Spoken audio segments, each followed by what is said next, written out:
My name is Diana. Growing up, I was the princess of a castle. I barely understood my parents, bless their souls. They had more money than some countries, but they made sure I knew the worth of every penny. Money talks, but wisdom listens, Dad would say, and Mom insisted on me knowing how to budget before I even knew how to properly spell. Luxury life was a fairy tale until it wasn't.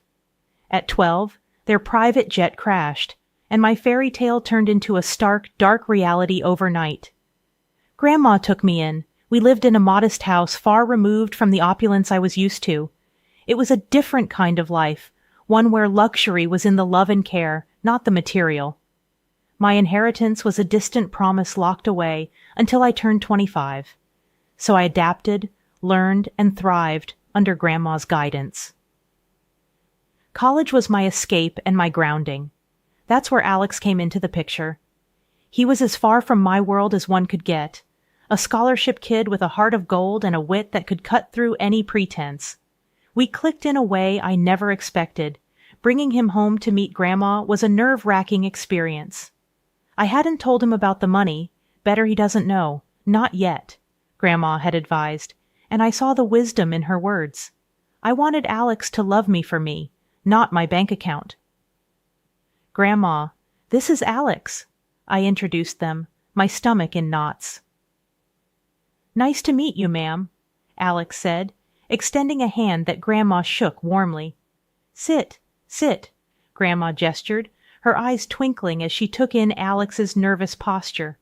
You're the young man who's stolen my granddaughter's heart. Alex blushed, a sheepish grin spreading across his face. I guess you could say that, ma'am. We sat down, and the conversation flowed more easily than I dared hope. Grandma shared stories of my parents, of me as a child, stories that made Alex laugh and look at me with a warmth that made my heart swell. You've got a good one here, Grandma said, nodding towards me but looking at Alex. Takes after her mother, strong and kind. But don't you let her fool you. She's got a bit of mischief in her, too. I can see that, Alex chuckled, squeezing my hand under the table. The evening went on, filled with laughter and shared stories. Alex fit into our world like he was always meant to be there. As he helped Grandma with the dishes afterward, I knew I had made the right choice in bringing him into this part of my life. Walking him out later, Alex turned to me, a serious look on his face. Your grandma's amazing, you know, and hearing about your parents, your life, I feel like I understand you more. I nodded, feeling a lump form in my throat. I'm glad, Alex. There's a lot to me more than meets the eye, I guess. He smiled, pulling me into a hug. I'm here for all of it, every layer. Doesn't matter what's in your bank account. It's you I care about. I hugged him back tighter than I ever had before. In that moment, I knew I could trust him. But I also knew the weight of the secret I was keeping. It was a delicate balance, one I hoped wouldn't tip and spill over. The ride to Alex's parents' house was a quiet one, filled with the kind of silence that's too thick to cut through. I could tell Alex was nervous, his hands gripping the steering wheel tighter than usual. You sure you're ready for this? I asked, trying to break the ice. Yeah, just my mom can be a bit much. Don't take anything she says to heart, okay? Alex's attempt at a reassuring smile didn't quite reach his eyes. The house loomed ahead, grand and imposing as we pulled up. My stomach twisted into knots. This was it, no turning back now. We were barely through the door when Alex's mom, Gloria, made her entrance. Her eyes landed on me like two laser beams, sizing me up in a way that made my skin crawl. So this is the girl you've been hiding, she said, her voice as cold as the marble floors. Mom, this is Alex, began Alex, but Gloria waved him off. I know who she is. Come, let's sit. I prepared some tea. Her command was not to be ignored, leading us into a living room that felt more like a showroom. The tea was served, and Gloria wasted no time. I hear you were raised by your grandmother. Must have been quite the humble upbringing, she said, the word humble sounding more like an insult. I clenched my jaw, fighting to keep my cool.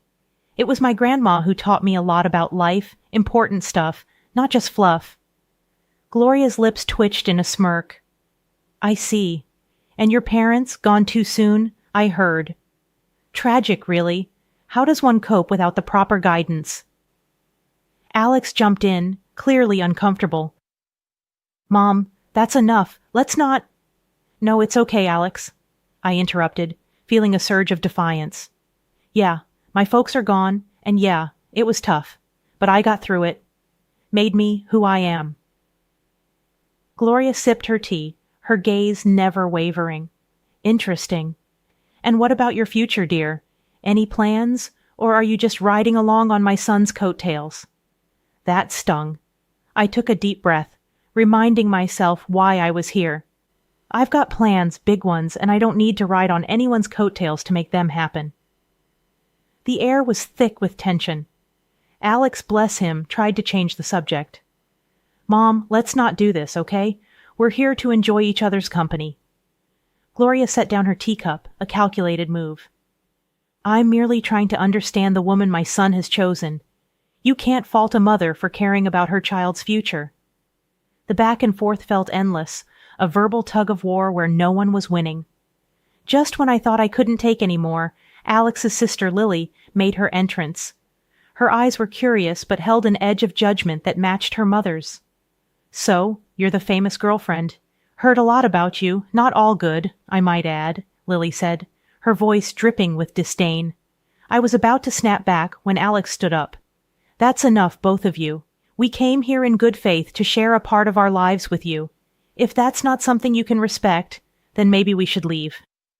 The rest of the visit was awkward, to say the least. Conversations felt forced, every laugh a little too loud. But Alex held my hand under the table, a silent promise that we were in this together. As we left, I couldn't help but feel a mix of relief and frustration.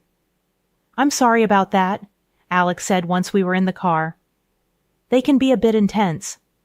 I sighed, watching the lights of the house fade in the rearview mirror. It's not your fault, but man, your mom and sister, there's something else. Alex chuckled, a sad sort of sound.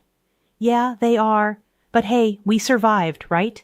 Survived and stronger, I agreed, leaning my head against the window. The night sky was clear, the stars shining bright. Maybe it was a sign that no matter how tough things got, there'd always be a way through. The warning came swift and sharp, like a slap to the face. At our next awkward family meetup, Gloria, my future mother-in-law, didn't waste any time laying down the law. If you two are serious about getting married, we're getting a prenup signed, she declared, her eyes drilling into me as if daring me to object. I kept my cool, shrugged, and let out a low, "Fine by me. I'm not after your son's money." Alex looked like he wanted to crawl into a hole and disappear. Once we were out of there, he was all apologies and promises. My mom will get in our way. I promise we'll be happy, he said, his eyes pleading for me to believe him. The wedding planning sailed smoothly enough, but the big day itself, that's when the storm hit. Lily, the sister-in-law-to-be, got soused beyond belief and decided it was showtime. In the middle of our reception, she staggered up, glass in hand, and slurred out accusations loud enough for the back row to hear. This one's a gold digger, doesn't know the first thing about our kind of life. Illiterate, trying to snag my brother's cash. After that, there were other antics, molesting guests and other things that are not customary to talk about in decent society. I felt my face flush hot with anger and humiliation. Without a second thought, I pulled out my phone and called the cops. This drama needed an audience, and I wasn't about to let Lily's performance go unchecked. The aftermath was a hurricane of accusations and threats. Gloria avowed revenge for the disgrace I'd brought upon their family. You've made a mockery of us. The press will have a field day with my daughter's antics, thanks to you. Alex was torn, trying to play peacemaker in a war that had no room for neutrality. I saw the strain in his eyes, the way his shoulders sagged under the weight of his family's drama and his desire to keep us afloat. But I stood my ground, my resolve hardening. This wasn't just about me anymore. It was about drawing a line, about not letting wealth or the lack thereof dictate how I was treated. As the dust settled and the night grew quiet, Alex and I sat amidst the wreckage of what was supposed to be our happiest day. "I'm sorry," he whispered, his voice heavy with unshed tears. "I never wanted any of this." I took his hand, feeling the rough edges of our new reality. "We'll get through this, but things need to change, starting with setting boundaries with your family." The vow we made that night wasn't just about staying together. It was about fighting for the respect we deserved, about not letting old money or old grudges define our future. 2 years slipped by since we said I do, and those vows felt heavier every day. Gloria practically vanished from our lives. And honestly, I didn't miss her one bit. But it wasn't just her absence that marked those years. It was Alex's changing attitude that really drove the wedge between us. He'd come home late, if at all, muttering excuses about work that didn't quite add up. The warmth we once shared cooled into courtesy, and then even that faded. The tipping point came one night when he threw his jacket on the chair like it had personally offended him and said something I never thought I'd hear. "You know, I could have done better. Married someone with a bit more class, more in line with my circle." His words stung like a slap. I stood there, gobsmacked, wanting to scream, to tell him about the fortune that was mine.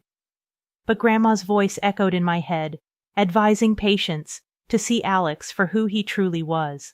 So I swallowed the truth and the hurt, biting back tears. I thought, maybe, just maybe, if we had a child, it might bridge the gap between us, remind him of the love that brought us together. "Alex, don't you think it's time we thought about having a baby? It could bring us closer," I ventured one evening, hoping to spark something of the man I fell in love with. His reaction was like a cold shower. "A baby now? Don't be ridiculous. We're not ready for that, not by a long shot." That conversation shut me down. It wasn't just the refusal, it was the disdain, the way he made it clear that what I wanted, what I thought could save us, was nothing but a foolish fantasy. Days turned into weeks, and those weeks into months of silence, of living side by side but not together. Each rude remark, every late night, added another brick to the wall between us. I confided in Grandma, poured my heart out over cups of tea that had gone cold before I could finish them. "He's not the man I married, Grandma. I don't know if he ever was," I lamented. She listened, her eyes sad but understanding. "You can't make someone be who you want them to be, darling. Sometimes we see what we want to see until we can't ignore the truth any longer." Her words, though heavy, carried a sliver of relief. I wasn't crazy. I wasn't asking for too much. I just wanted a partner, someone who saw me as an equal, who respected me. But as the days passed, it became clearer that wasn't who Alex was, not anymore if he ever had been. The idea of leaving crossed my mind more times than I cared to admit. But every time it did, I pushed it away, hoping against hope that something would change, that the man I loved would find his way back to me. The vibe was set for a killer party. I'd gone all out for Alex's birthday bash, hoping to bring back a spark into what had turned into a pretty mundane marriage. No expense was spared, and the guest list was a who's who of our closest pals. Notably missing from the invite list were Gloria and Lily, my mother-in-law and sister-in-law. Their drama was the last thing I needed ruining the night. Alex was in high spirits, soaking in the adoration and well wishes from everyone. For a moment it felt like we were back in the honeymoon phase, all laughter and inside jokes. But that bubble burst the second Gloria and Lily crashed the party, uninvited but clearly expecting to be welcomed. Turns out Alex had gone behind my back and invited them, hoping to avoid any family fallout. Their presence turned the atmosphere tense. Lily, in true form, made a beeline for the booze, dressed in an outfit that screamed, "Look at me," and not in a good way. Gloria's snide remarks flew under the radar, each one a veiled jab at me or our marriage.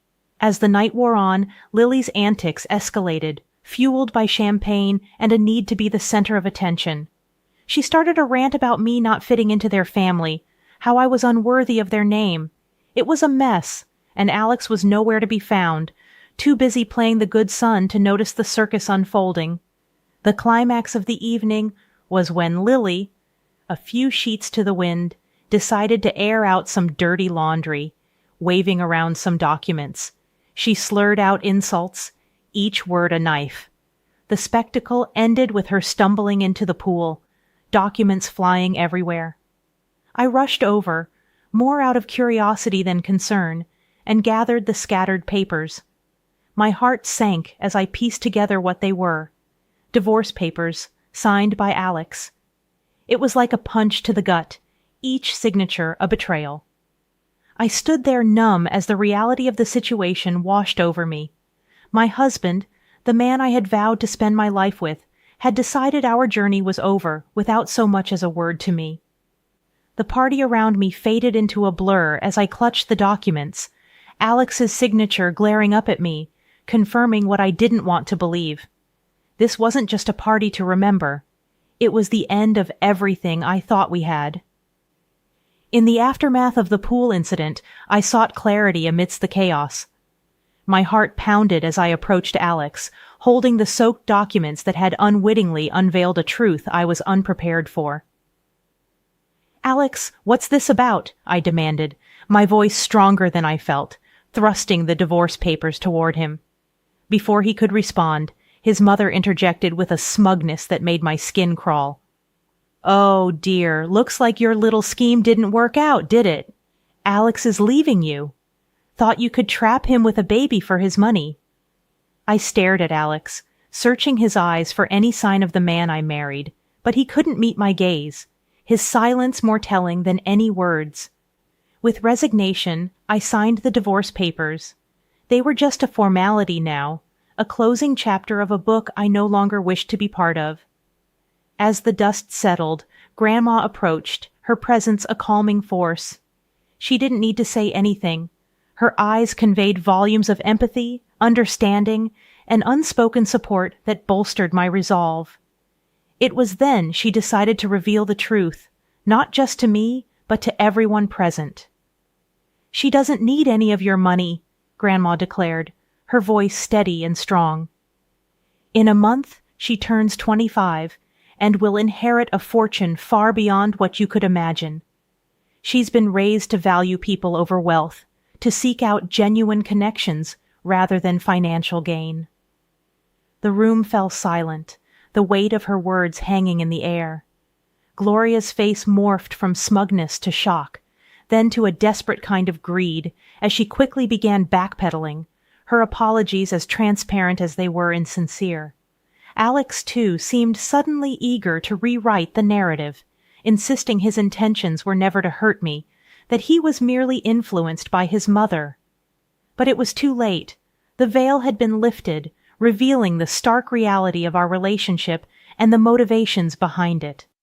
I met their apologies with a quiet smile, not out of forgiveness, but out of an inner peace that came from understanding my worth, independent of the wealth that awaited me. "You've shown me your true colors," I said, my voice imbued with a newfound strength. "As for surprises, well, I've prepared another one for you." And at that moment, a loud honk echoed through the tension outside. A sleek luxury car rolled up to the gate, the one I had secretly bought for Alex as a surprise. The irony wasn't lost on me. I couldn't help a bitter laugh as I excused myself, stepping outside to confront the final act of this drama. There it was, the epitome of luxury on 4 wheels, a symbol of the love I thought we shared, now just another piece in the game of pretense and betrayal. Without a second thought, I slid into the driver's seat, the leather cool and unyielding beneath me, much like my resolve. Grandma, ever my rock, joined me, her presence a silent testament to the strength and dignity that ran in our blood. Turning to face the house, I saw Alex and his mother at the door, their expressions a mix of confusion and awe. "Everything from now on goes through my lawyer," I called out to them, my voice clear and devoid of warmth. "And don't worry about my stuff. I'll have a courier pick it up." Their faces, once smug and self-assured, now painted a picture of realization and loss, not just of the wealth they coveted, but of the person they underestimated.